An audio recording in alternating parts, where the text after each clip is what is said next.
Olá! O programa desta semana é sobre as conquistas dos trabalhadores brasileiros. Você vai acompanhar na linha do tempo como a Revolução Industrial mudou as relações de trabalho no mundo e a necessidade de mão de obra para acompanhar essas mudanças. E no Brasil, como tudo começou? Os sindicatos, a criação do Ministério do Trabalho e as leis. Você vai acompanhar também as conquistas e os direitos dos deficientes físicos, as garantias de vagas em concursos públicos. Você sabia que muitos deles trabalham aqui no Tribunal da Cidadania? A PEC das domésticas, uma conquista que está mudando a relação entre patrão e empregado. E mais, trabalho escravo, uma prática que ainda existe no Brasil. E uma decisão do STJ que negou habeas corpus a um fazendeiro acusado de manter na fazenda dele trabalhadores com falsas promessas de empregos. Tudo isso e muito mais você confere agora no STJ Cidadão.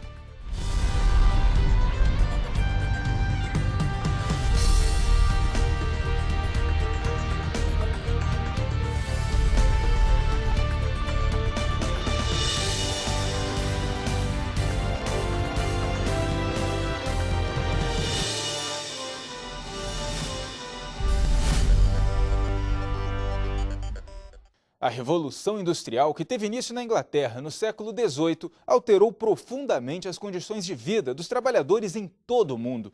No Brasil, as relações trabalhistas ganharam forma em 1942, com a criação da Consolidação das Leis do Trabalho, a CLT. De lá para cá, muita coisa mudou, como a conquista dos deficientes físicos. Eles já são mais de 19 milhões de trabalhadores em todo o Brasil. A evolução das relações trabalhistas você confere agora na reportagem de Larissa Trevisan.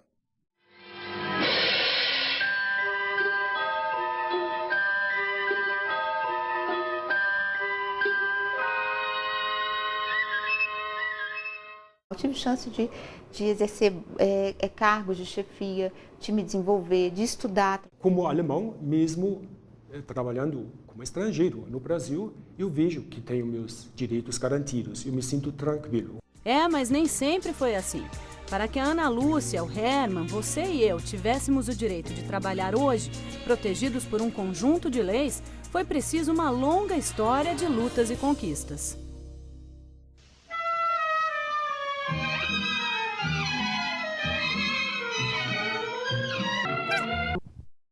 Foi a Revolução Industrial Inglesa que começou a mudar as relações de trabalho no mundo todo.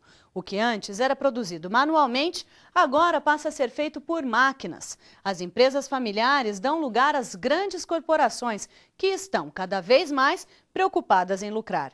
É neste contexto também que as mulheres são inseridas em massa no mercado de trabalho. Portanto, a sociedade contemporânea, pela primeira vez na história da humanidade, vai ser uma sociedade fundada na indústria e vivendo nas cidades, criando uma cultura urbana que em tudo e por tudo se distingue de uma cultura rural. Mas se por um lado a revolução trouxe o crescimento econômico, por outro ela se caracterizou pelas péssimas condições de trabalho, com jornadas de até 16 horas por dia e trabalho infantil. Sem escolha, os operários passam a organizar movimentos e revoltas. A situação preocupa também outros segmentos da sociedade. Até a Igreja Católica, em 1891, lançou pela primeira vez na sua história uma encíclica voltada para os problemas sociais, voltadas para as relações de trabalho. Claro que é um reflexo da época, chamada Rerum Novarum. Por todo o mundo, a luta pelos direitos sociais começava a dar resultados. Na América não foi diferente. A Constituição do México, de 1917, foi a primeira da história a estabelecer a jornada de trabalho de 8 horas, descanso semanal, salário mínimo, férias remuneradas e a proibir o trabalho de menores de 12 anos. Em 1917, no ambiente, no contexto da Primeira Guerra Mundial, aconteceu a Revolução Bolchevique, na velha Rússia, da qual se originou a União Soviética. O surgimento do primeiro regime socialista no mundo contemporâneo, a partir de 1917, vai gerar uma onda de temor nos países capitalistas. E uma forma de tentar diluir esse impacto da Revolução Bolchevique é exatamente a legislação trabalhista. Depois da Primeira Guerra Mundial, o Tratado de Versalhes garante em 1919 a criação da Organização Internacional do Trabalho, a OIT, e impulsiona a formação de um direito do trabalho mundial. Então é um marco muito importante porque um dos princípios da OIT, né, é essa possibilidade, primeiro, de que o trabalho não é uma mercadoria. Então ela consagra esse princípio e daí ela vai estabelecer uma série de direitos com vistas a universalizar esses direitos trabalhistas, né? E o Brasil participou da fundação, da criação da OIT. Então, a partir desse momento, há uma preocupação internacional com as condições de trabalho de todos os trabalhadores do mundo. Enquanto isso, no Brasil... É a primeira vez que se estabelece, em 1934, uma representação classista no Congresso Nacional, ou seja, nós seríamos deputados representando os empresários, mas também os trabalhadores organizados, os sindicatos vão surgir, o Ministério do Trabalho vai ser criado e, sobretudo, no contexto da Segunda Guerra Mundial, no início dos anos 1940, surge a famosa CLT, a Consolidação das Leis do Trabalho, que bem ou mal está em vigor até hoje, que é a espinha dorsal de toda a legislação trabalhista da moderna República Brasileira. Trabalhadores do Brasil, e para dizer que voltei, a fim de defender os interesses mais legítimos do povo, e promover as medidas indispensáveis ao bem-estar dos trabalhadores. Com o tempo, a CLT também foi se modernizando e incorporando novas regras que beneficiaram os trabalhadores. E elas valem até para quem tem sotaque alemão. Para eu conseguir a carteira foi muito simples, orientado pela diretora, me dirigi a uma instituição, eu não me recordo bem, eu acho que foi alguma coisa do Ministério do Trabalho, na Avenida João Dias, na época, e disse, olha, aqui meu RG, meu CPF, eu precisava de uma carteira de trabalho e recebi no ato. E com a promulgação da Constituição Federal de 1988, o trabalhador ganha ainda mais direitos. Um dos princípios da Carta Magna é a promoção da igualdade entre os cidadãos. E com base nele que são criadas, por exemplo, leis para ampliar o acesso dos portadores de necessidades especiais ao mercado de trabalho. Eu acho que teve um avanço nisso, porque as pessoas com deficiência não podem fazer algumas coisas, mas podem muitas outras. E existe uma vastidão aí de possibilidades para elas explorarem. E nós temos muito para aprender com eles, porque muitas vezes nós nos colocamos em algumas limitações que nos prendem muito mais do que eles com as deles, né? Hoje, segundo dados do IBGE de 2010, eles são mais de 19 milhões trabalhando em todo o Brasil. Na iniciativa privada, a Lei 8.213 estabelece que as empresas com mais de 100 funcionários devem destinar até 5% das vagas aos trabalhadores que possuem algum tipo de necessidade especial. E no serviço público, a Lei 8.112 assegura 20% do total de vagas de concursos públicos a portadores de necessidades especiais. É o caso da Ana Lúcia, que começou a trabalhar aqui no STJ em 1995. Eu acho que as cotas trazem mais dignidade, essa questão constitucional traz uma garantia, até principalmente com relação ao serviço, à iniciativa privada. Porque, infelizmente, tem, né, a questão do preconceito. A cota ela não garante o sucesso da pessoa. A permanência da pessoa ela não vai garantir, o desenvolvimento da pessoa ela não vai garantir. Mas ela vai, pelo menos, garantir a entrada da pessoa de forma digna. E, a partir daí, ela tem chance de mostrar o trabalho dela, desenvolver um bom trabalho. De acordo com o IBGE, de 2003 a 2012, o número de trabalhadores com carteira assinada no setor privado cresceu 10%. O comércio foi o setor de destaque, saltou de quase 40% em 2003 para 53% no ano passado. A pesquisa mostrou também que a diferença entre brancos e negros com carteira assinada diminuiu. Em 2003, eram 41,2% de brancos e 37,7% de negros. Hoje, o percentual é praticamente o mesmo, 49,4% de brancos e 49,2% de negros com carteira assinada.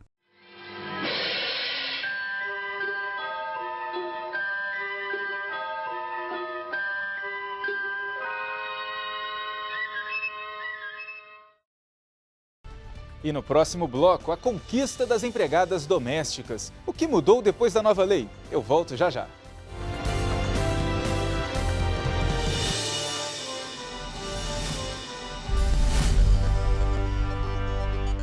Você está sempre conectado ao Facebook? Nós também. Atualizamos a página do STJ o tempo todo. Fotos, ilustrações, vídeos, dicas sobre direito e cidadania para você ficar ligado ao que acontece aqui e no mundo. A página do STJ no Facebook conecta e informa. Com uma linguagem simples, descontraída, bem-humorada, conquista milhares de seguidores a cada dia e já chegou a mais de 1,5 milhão de pessoas. Somos o maior tribunal no Facebook. Espaço interativo. Aqui você pode conhecer melhor seus direitos e ainda participar de promoções, sorteios e jogos. De qualquer lugar você acessa as decisões que mudam o curso do país e saem das salas de julgamento e chegam até onde você está, em casa, no trabalho, em qualquer lugar. Acesse facebook.com/STJ Notícias. Superior Tribunal de Justiça, o Tribunal da Cidadania.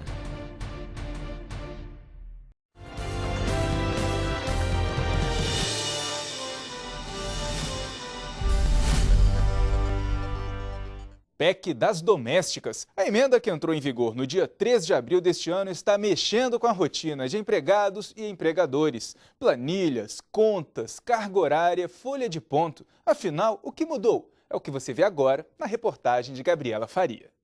Doméstica, ela era doméstica, sem carteira assinada, só caía em cilada, era empregada doméstica. É, esse hit lá dos anos 80, infelizmente ainda representa a realidade. Apesar da conquista do primeiro direito trabalhista ter acontecido lá em 1973, com a obrigatoriedade da carteira de trabalho assinada, ainda hoje, 40 anos depois, tem muito empregado doméstico que não conquistou nem isso. No Brasil, existem cerca de 7.200.000 trabalhadores domésticos. Deste total, nem 40% tem a carteira assinada. Dados que podem mudar. O que faltava era se enquadrar nas leis trabalhistas, ser reconhecido como profissional. Faltava.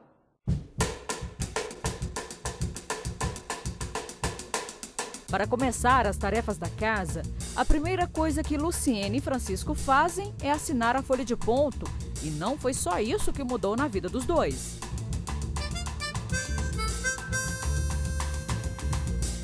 Luciene trabalha na casa da dona Clotilde há 21 anos.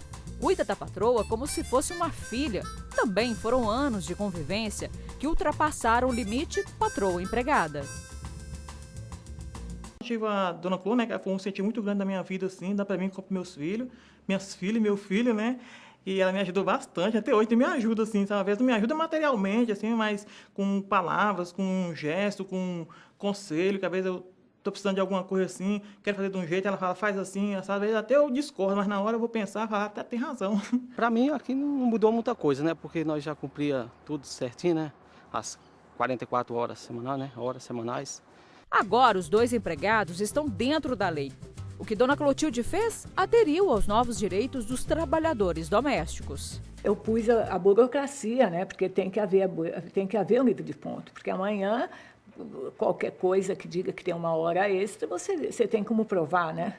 A chamada PEC das domésticas deu a esses profissionais direitos que antes eram reconhecidos somente a empregados de outros setores e obrigou a família brasileira a refazer as contas e prestar mais atenção na carga horária daqueles que mantêm a casa em ordem. A mudança estabelece limite de 8 horas diárias de trabalho ou 44 horas semanais. E se os patrões quiserem que o empregado fique um pouquinho a mais no trabalho, aí vai ter que pagar a hora extra. O adicional é de 50%. E o pagamento do FGTS ainda é opcional.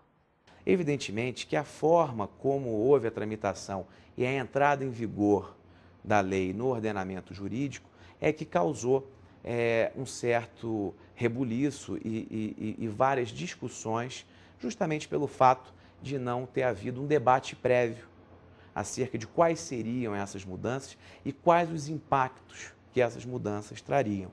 Mas, sem dúvida nenhuma, ela, do ponto de vista teórico e social, ela é uma lei absolutamente benéfica e justa, porque ela equipara os empregados domésticos aos trabalhadores urbanos e rurais em termos de direitos e garantias. As novas regras deixaram muita gente de cabelo em pé e o resultado disso, demissões. Foi o que aconteceu com Maria do Rosário depois de trabalhar mais de um ano com a mesma família. Hoje está desempregada. Atrapalhou porque eu trabalhava com esse casal, né? E aí, quando chegou a lei, ele não teve mais condições de me pagar. Por causa das horas extras, subiu muito o meu salário, ele não poderia dar baixa na minha carteira, assinar novamente a minha carteira, então me atrapalhou por esse motivo. Para a ministra do Trabalho, Delaide Miranda, as mudanças na legislação representam um avanço nos direitos dos empregados domésticos. Essa mudança é muito importante, veio no momento muito oportuno, porque quando se fala em despedida em massa, que vários empregadores não vão mais ter condição de ter uma empregada doméstica, o momento em que foi aprovada a emenda constitucional 72 é um momento muito importante, porque nós vivemos uma situação de quase pleno emprego, que a economia está crescendo. A ministra está por dentro deste assunto não só por causa do cargo que ocupa na mais alta corte trabalhista do Brasil, mas também porque já teve nas mãos um rodo e uma vassoura. E hoje se orgulha de ter começado a vida profissional como empregada doméstica. Eu sou filha mais velha de 9 irmãos, os meus pais tinham muito poucos recursos financeiros, eram pequenos agricultores, né, o papai era trabalhador rural, a mamãe era do lar. E para ajudar a custear os estudos, em Pontalina, quando eu tinha 15, 16 anos, eu trabalhei de empregada doméstica. Considero que com a minha história, com a minha trajetória, só foi possível eu chegar à ministra do Tribunal Superior do Trabalho em razão desse Brasil novo que nós estamos vivendo, né? Porque num determinado momento da história do Brasil, o fato de ter sido empregada doméstica poderia se constituir em fator de discriminação e em obstáculo à minha ascensão. E assim, aos poucos, eles, que se dedicam a cuidar da casa da gente, vão conquistando direitos e começam a cuidar mais do que é deles.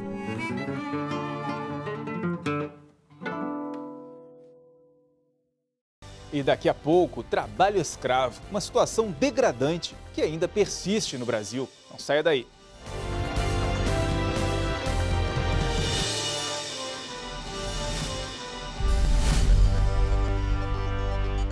Curtir, compartilhar, repercutir, postar. Novas conexões que ligam pessoas em qualquer lugar do mundo. Cada vez mais conectado, o Brasil é o 4º país em número de usuários das redes sociais. Sempre inovando, o Superior Tribunal de Justiça conquista milhares de seguidores na internet. A marca é resultado da linguagem simples, atraente e acessível no Twitter, no Facebook e no YouTube. Onde tem o nome do STJ, tem informação segura, confiável, tem cidadania. No Facebook, milhares de pessoas levaram a página do STJ ao primeiro lugar entre os tribunais mais acessados no mundo. No YouTube, novos programas, entrevistas, documentários e reportagens especiais. E no Twitter, informação curta, rápida, atualizada. YouTube, Twitter, Facebook, o Superior Tribunal de Justiça acredita nas redes sociais e leva a cidadania até você. Superior Tribunal de Justiça, o Tribunal da Cidadania.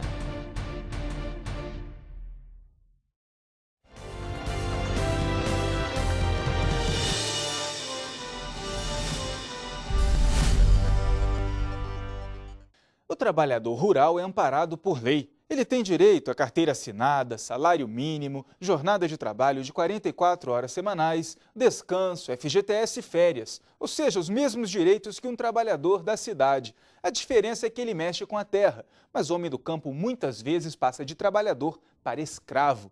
Na cidade existe também, mas na área rural a situação chega ao extremo. É o que você vê agora na reportagem de Ana Carla Mourão. Trabalhar de barriga vazia. Aí eu ia lá em casa, comia um abacate e voltava para o serviço outra vez. Um abacate porque o senhor não tinha mais o que comer? Que não tinha nada para comer e tinha que voltar para o serviço, porque querem ser muito honestos. Aí passava o dia com abacate, senhor? Tinha dia que eu passava, no dia que não tinha nada, eu comia um abacate, ia pro serviço, de noite comia outro e ia dormir. O senhor Cansei de fazer isso, não foi só uma vez. Não foi só uma vez? Sem luz em casa, porque assim o patrão deseja. Até a luz ele cortou. Cortou a luz? Eu ainda estava trabalhando quando ele cortou a luz. Nós não vestíamos, nós não calçávamos, você está entendendo? Nada disso, não tomávamos remédios.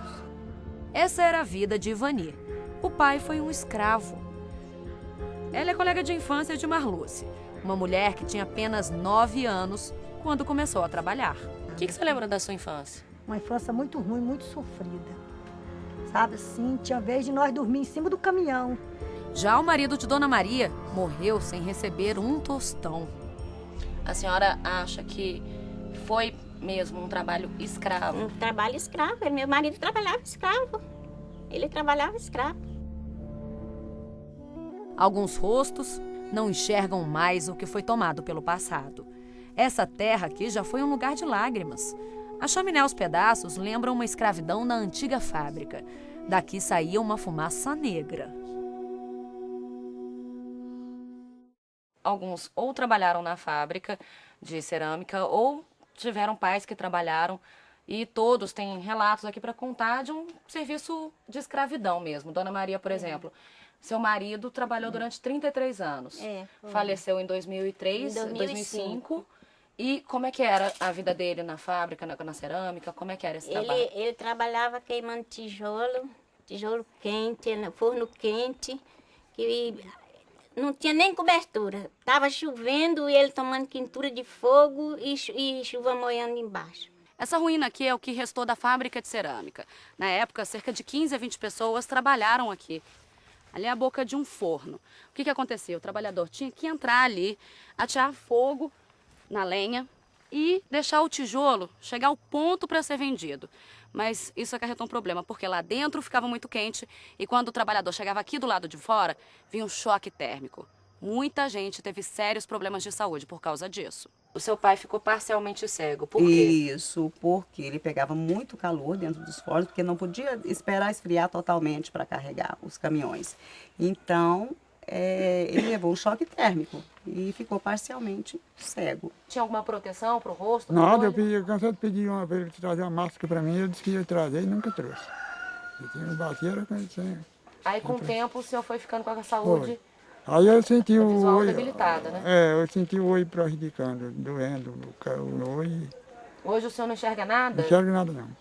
E quando o senhor teve essa limitação por causa da vista, o senhor recebeu alguma coisa? Não. Essa face do trabalhador no Brasil entristece até quem já se acostumou a ver de tudo no campo. Eu mesmo, como sindicalista, se comovo com esse fato de esses trabalhadores estar aqui. O que a gente pediu? A gente pediu para que essa área seja destinada para esse pessoal aqui e para o PRAT, que é o Programa de Assentamento do Trabalhador Rural, para que o governo insira essa fazenda aqui para assentar famílias de trabalhadores rurais aqui. A dor moral dessas pessoas vira um contraste gigantesco quando chegamos a esta fazenda. Primeiro, o visual já é de perfume e cor. Segundo, pelo tratamento dado a quem se esforça para ser exemplar. O Carlos Daniel é gerente dessa empresa de cultivo de bromélias e a gente já percebe de cara que o ambiente de trabalho é bem diferente de outros lugares, né? Ô, Carlos, qual que é a diferença? Na verdade, é que todo mundo tem carteira assinada, tem os direitos respeitados, essa é a diferença, né? Isso. Nós prezamos muito pelo bom rendimento do funcionário, pelo bom trabalho, a pontualidade do pagamento, todos devidamente contratados, registrados em carteira, todos são recolhidos seus proventos em conta bancária. Então, ou seja, nós prezamos muito por isso. Fica até difícil não trabalhar mais satisfeito. E tudo o que é necessário para a segurança do funcionário tem aqui. O uniforme da gente, né? A botina, tem as máscaras de pulverização, que a gente sempre pulveriza também, luvas, que a gente usa também nas mãos. E assim, tudo isso você tem? Tudo isso a gente tem.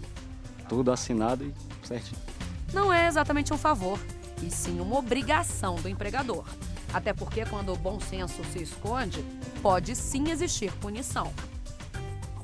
Um fazendeiro foi condenado a 14 anos de prisão em regime fechado e ao pagamento de multa de 7 salários mínimos. Ele chegou a pedir o habeas corpus no Superior Tribunal de Justiça, mas o STJ negou. Considerou a denúncia do Ministério Público muito clara. Esse fazendeiro teria aliciado os trabalhadores, inclusive com restrição de liberdade. Um deles chegou a ser queimado com ferro quente usado para marcar gado. E até corpos foram encontrados na fazenda. De acordo com um levantamento realizado pela Comissão Pastoral da Terra, em 2011, foram identificados 230 locais onde as pessoas eram submetidas à escravidão. Em 2012, esse número caiu para 170. Parece óbvio que o trabalho escravo diminuiu no Brasil, mas essa matemática não é tão simples assim, não. Isso não significa que o número de escravos diminuiu, né? Então, você tem uma redução na própria ação do próprio Ministério do Trabalho, dos fiscais do trabalho, mas isso não significa que o número de trabalhadores escravos diminuiu. Parece até que as correntes da época da escravidão só mudaram de nome. Ele dava um valezinho chamado língua de vaca e só podia comprar naquele supermercado. Você não tinha direito de ninguém tinha direito de comprar um sapato, um remédio, nada. E tinha que gastar tudo só naquele supermercado. Você lembra a primeira vez que você pôde comprar uma roupa sua, de ir na loja, Lembro. em algum lugar e comprar? Lembro. Fui na feira do Guará e comprei. E fiquei na maior felicidade do mundo. Ainda bem que nem todas as histórias são assim. E tem quem respeite o trabalho, a honra, a dignidade e a vida de um ser humano. E a gente fica por aqui. Você tem alguma sugestão de reportagem, crítica ou elogio? Não perca tempo, mande um e-mail para stjcidadão@stj.jus.br. Para assistir ao programa pela internet, é só acessar o site do tribunal. O endereço é este aqui, que aparece na tela. Você também pode acessar o canal oficial da STJ no YouTube. Obrigado pela audiência e até a semana que vem. Tchau, tchau.